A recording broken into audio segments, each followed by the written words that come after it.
Address your audience's pain and don't do it inappropriately, but it's how they're feeling, and you're trying to show them a way that there's something they could do about it. Welcome to the Real Estate Executive Thought Leadership Podcast, a commercial real estate industry show featuring insights from executive thought leaders.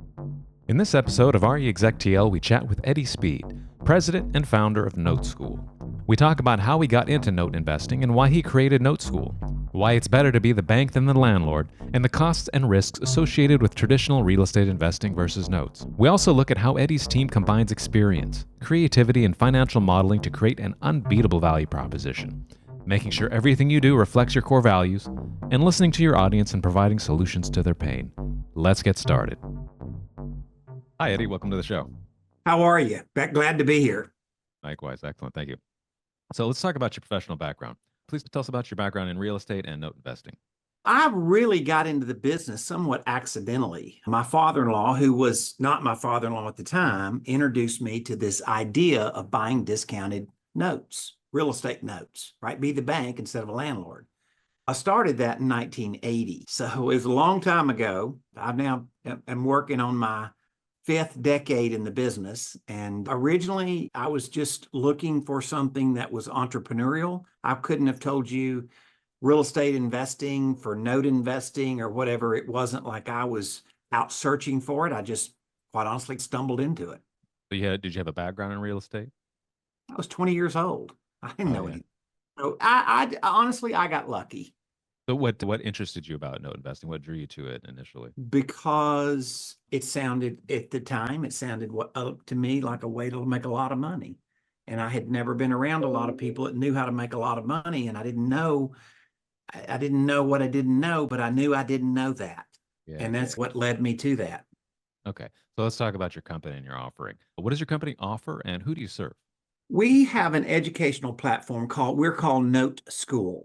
So we have an educational platform and we show real estate investors how to own notes or how to use creative financing, i.e. like they might sell a rent house and owner finance it. So either to buy somebody else's note or to make your own note. And we have a platform and we teach people how to do it. Start out with something pretty simple, like about a 2-hour class that your audience could have access to. And then if they like it, then they can figure out they want to go learn more about it. So what are some of the advantages of note investing compared to traditional real estate investment? Right now, it's cash flow. You could take the identical property in most markets and you could net 2 to 3 times the income with a note that you could with net income on a rental. So would you consider this less risky than traditional investments? How does the risk factor look like? I don't think there's any doubt it's less risky because if you're buying a note, you're buying it at probably a maximum of 80% of market value. You might be buying it at 50% of market value. So your downside, God forbid the loan goes bad, is very different than your rental. God forbid your tenant goes bad. The loan's far less likely to go delinquent than a tenant, and you've got a cushion factor that really makes a huge difference. And it's timing. Like, we're not saying there's not a great time to acquire rental properties. We're just saying that math proves right now it's far better to buy a note than have a rental because you can have a lot less aggravation with a lot less dollars at risk. And because expenses have risen so much with rentals, people are struggling with cash flow, and notes are cash flow. You're the bank. You're just buying somebody's mortgage payment. How can investors get started if they're interested in this? And what are some of the financial requirements? What does it take to get involved? And are there any barriers to entry? There's 2 types of people that NoteSchool attract. Deal makers. So I've trained probably of the top 500 house buyers, I've probably trained 70% of them in this space. So it's good for people that want to be a deal maker and be active in the business. And then NoteSchool is full of passive investors that are burnout landlords. And so what's happened is they got involved in the rental business and found out it's a little more work than they thought, or let's just be honest about it, a lot more work than they thought. Yeah. And it's a way for them to go transition and truly be a passive investor, but really have control of their investments. And I guess the third person would be somebody that's invested in syndications, and we all are aware of the market has turned quite a bit. And this becomes an alternative to the more traditional alternative of investing in syndications. But what does it take to get involved? What are the financial requirements? So once again, if you're just an active real estate investor, you're just learning, trying to use creative finance techniques. So you don't have to show up with $200,000 of investable capital. But if people have investable capital, we say a minimum of 100,000.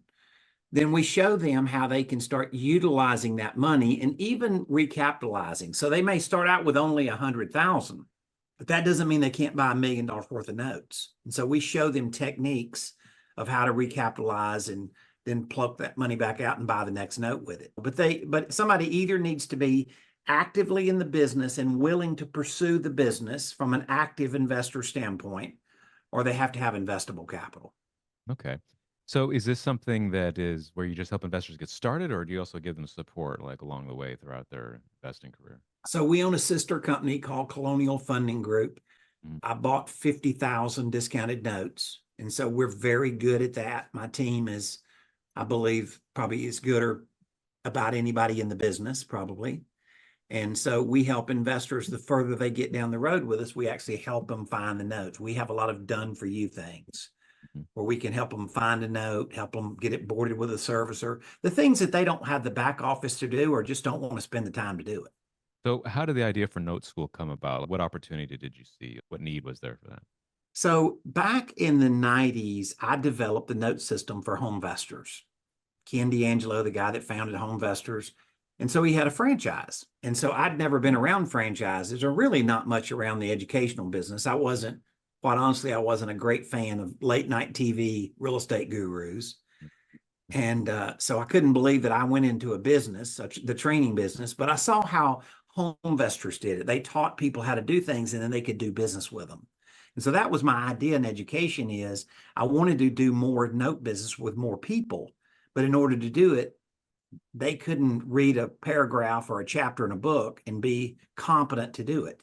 So I built a school to help them to go do it. And then I started figuring out, oh, wait a minute, Eddie, if you can help us with this, or if you could do this for us, it would make it a lot more scalable. And so then that's how we figured out how to teach people to do business with our family of companies, our training company and our active note company. So what type of assets are these notes backed by?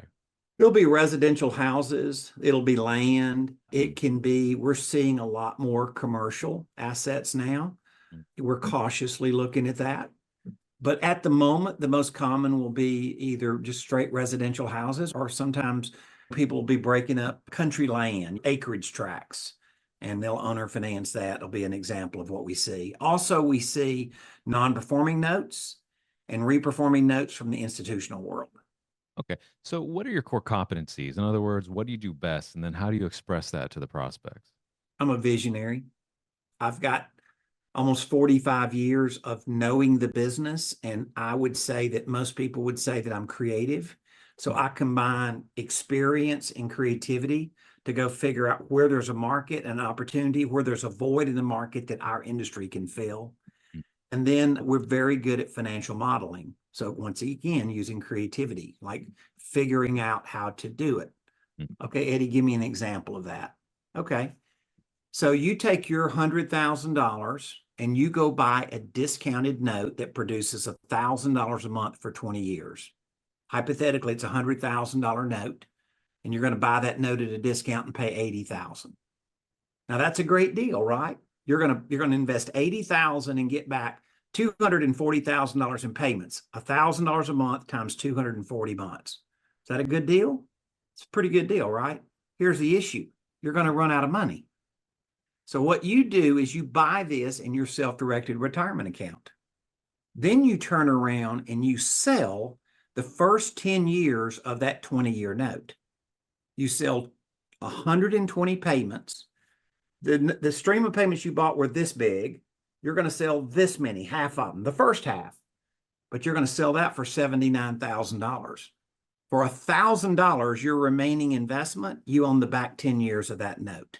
Now you have $79,000 you can plunk back out there and go buy the next note with. That's what we call financial modeling.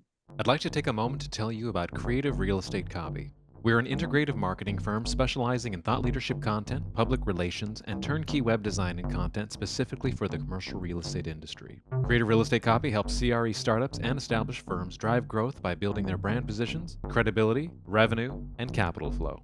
Learn more at creativerealestatecopy.com or call 888-337-0150. Let's talk about the outlook. What trends and challenges do you see in the industry, and how are you adapting? Our school is full of people coming to us right now that are selling their rentals and owner financing. They're taking their investable capital and they're buying notes and at a rate that we've not seen in 20 years. We've had two things that have happened to the investment world. Otherwise, we've had a lift in value and we've had a lift in rates. So we're paying the top value for properties and we're paying the maximum mortgage payment we can pay because you're having to go borrow expensive money on a more expensive property. And so that's what's happened to people's cash flow. And the expenses have increased, of course, drastically. So people are coming to us saying, I've got to find a new alternative. And that's what we're showing them is, okay, you can either invest in rentals or you can invest in notes. There's rental cycles and there's note cycles. And we lay out financial modeling. We just simply show people true numbers and let them draw their own conclusions. And from that, the timing of the market where we're at right now, people say, wow, I would have never thought about this. And so we started realizing it's essential that we show them that because without it, they wouldn't have necessarily automatically thought of it. Let's talk about leadership. Share a little bit about your team, your leadership style, and how you get them motivated. One thing that our leadership team is extremely experienced. Cumulatively, we've bought billions of dollars worth of assets. We've been in the industry a long time. I've got some gray hair and my team has gray hair and decades of experience in this specialized field. Most all of them I knew them somewhere else before they went to work for me in virtually every case. We have attracted, I think, the best of the business. And here's my leadership style, I believe. First of all, I operate with core values and I make sure that everything that we do within our company supports our core values. And those are things like being a go-giver. They're like trustworthiness, transparency, passionate. So those are things that if you operate with your core values leading your decisions, I think it comes out in all your messaging. People would say that Eddie's very transparent. I believe that's the truth. People would say Eddie's very passionate. I believe that's the truth. And I think that people are motivated. They say attitudes are contagious. The question is yours worth catching? And so I think we definitely try to lead with a good attitude, a problem solving for us and problem solving for our people that we're trying to do business with. If we lead with that, we're gonna make a lot of our friends and customers a lot happier. Let's talk about marketing. How important has marketing been in the growth of your business? Huge. We're a niche business. Most of your audience have never heard about what I'm saying today. Most people, as I think you have said, they like it. It's pretty powerful. We teach them some really cool stuff, but they wouldn't have known until somebody introduced it to them. And quite honestly, this is one of the ways that people find us is that we network with somebody like you that has a very impressive audience. And all of a sudden, we're just introducing them to the idea and people go, wow, what did he say? You could own 10 years of a note for $1,000 investment in your retirement account because you used a leveraging strategy. And all of a sudden, that's what leads us to us. We're not looking for quite honestly, we're not looking for the flat bill house flipper. We're not looking for that guy, right? I know them. I've been around them. I'm friends with them, but they're not looking for what we're good at. Our audience tends to be, they're older in their maturity. They may not be always older in their age, but they're older in their maturity. So I'm not likely the first thing that people learn about real estate. And so I'm showing them there's an old saying, as a real estate investor, when I grow up, I want to be in the paper business.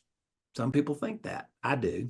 Let's talk about marketing channels, strategies. What methods, what channels, such as social, PR, direct, like what do you find is the best method to connect with your audience, with your target market, and deliver your message? We certainly do YouTube and Facebook, and we work with a marketing firm to help us place those. We're very targeted in the audiences we represent. We do a lot of live speaking. We speak to dentists. We speak to high-end realtors. We speak to financial planners. We speak to anybody that is around folks that make high income and are looking to make safe investments in this economy.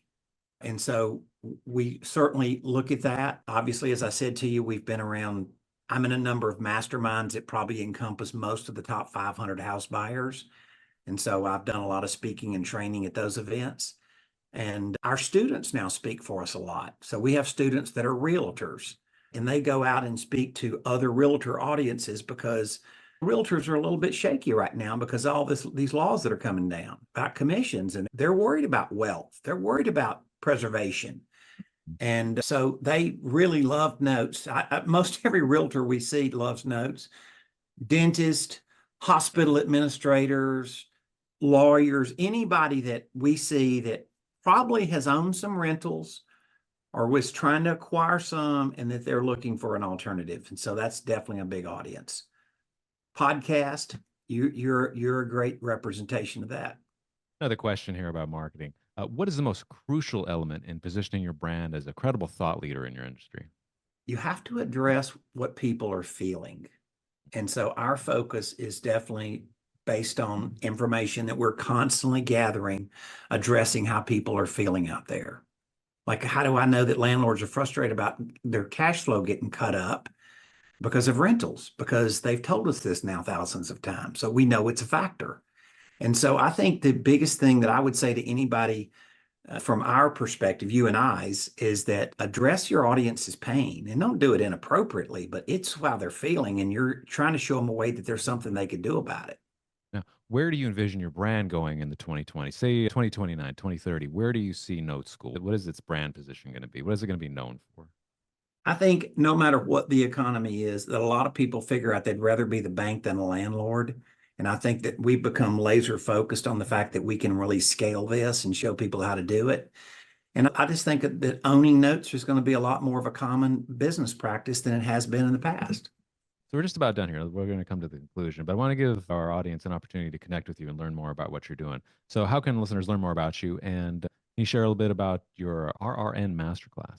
So our company is called NoteSchool. I'd like to give your audience a specific invitation. And that is, we're going to give them an invitation to come to about a 2-hour masterclass. And they're going to simply go to noteschool.com/creative real estate copy. I know that's a lot of letters, but it'll certainly take you to the right spot. And what we're going to do there in a couple of hours is we're going to show you specific case studies. We're going to show you the math and how the math works. And we're going to show you examples. And we're going to relate to, as we said, what people tell us. A lot of people tell us this. We've taken that information and we figured out a solution for this. We're going to give people, it'll be full of ideas, and we'll be very careful to answer lots of questions. And what we've learned is nobody can make any good decision about their life until they have a set of facts. And so what we're trying to do is give them a set of facts so they can make a better decision. That's what it's about. Okay, how can listeners connect with you directly or with your team? Is it LinkedIn, email? Yep, I'm on Facebook. I'm certainly on LinkedIn, and they can, if somebody has something specific other than the class, they have some unique specific situation, they can certainly go to info@noteschool.com and my team will get them routed. And depending on what their question is, I may not be the best one to answer it, but we will respond. So now we come to the closing question. What is one closing insight you'd like to share with executives targeting growth? Don't fight the market. Right? It is better to do the average thing in perfect timing than doing the perfect thing in bad timing. Well, thank you for joining us today, Eddie. We appreciate your insights. So glad to be here. Thank you very much. Thank you for listening to RE EXEC TL. Please like and subscribe for updates on upcoming episodes. Share the inspiration.